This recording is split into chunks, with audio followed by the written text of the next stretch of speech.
Welcome, this is Carrie Schell from On Point Quilter. Last week we created the center for our log cabin ribbon quilt.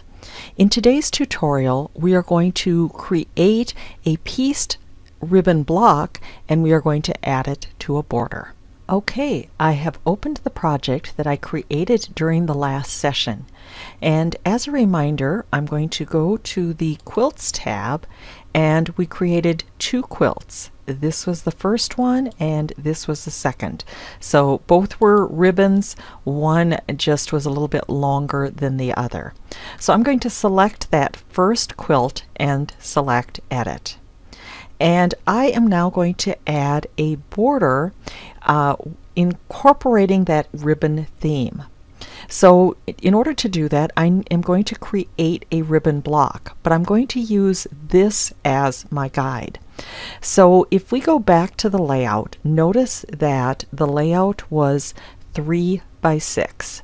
And so I'm going to use that in designing my block. And so I'm going to go to the block work table and I'm going to do a new block, pieced, EasyDraw.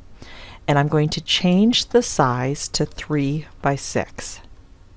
And I'm going to change my snaps to 6 by 12 and my graph paper to 6 by 12 as well. And the snapping options are only going to be snap to grid point. Now I mentioned that when we created the quilt we did that on a 3 by 6 grid.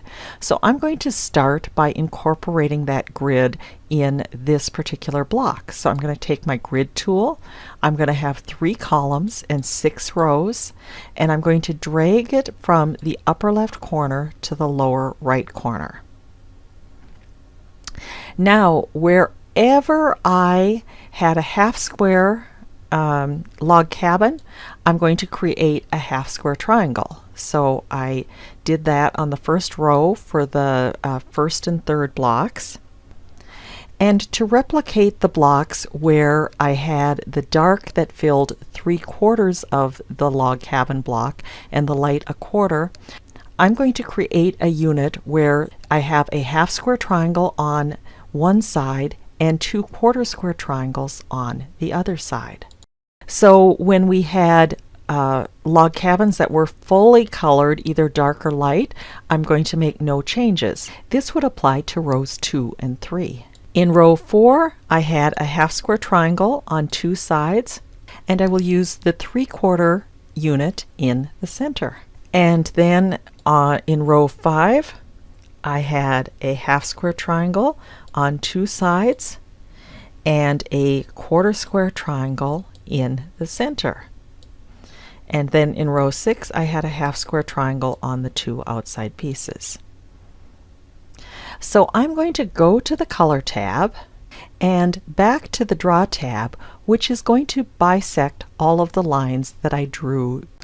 And I see where I can eliminate one line to create a simpler unit for piecing. So I will select each of those 3 line segments and select Delete. And I think the rest look good, and so now I can go to the Color tab and I'm going to color one side with some of the darker pinks and the other side with some lighter pinks.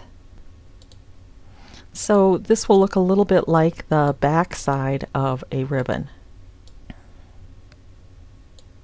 And then I'm going to take a really light pink and I'm going to use that for a background.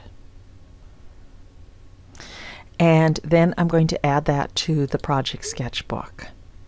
Now I'm going to go back to the quilt work table and I'm going to go to the Borders tab and I'm going to add a border, and the first one is going to be a long horizontal and it's going to be 3 inches all the way around. So I'm going to make sure the lock size adjustment is set to all. I'm going to type in 3 and click on the slider bar.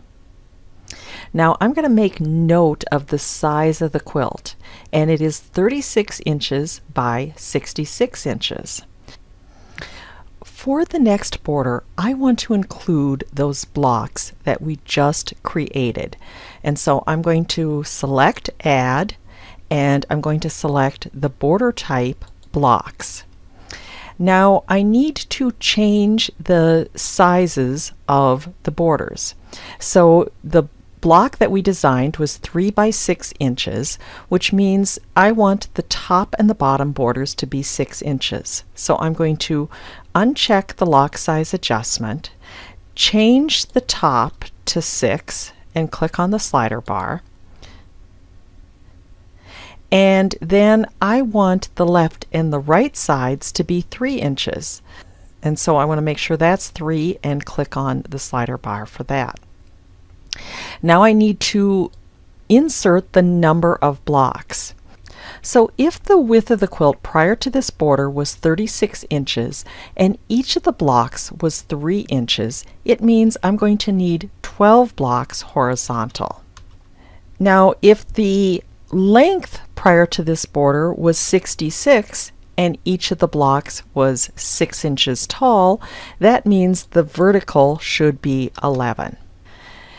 Now I'm going to add another border,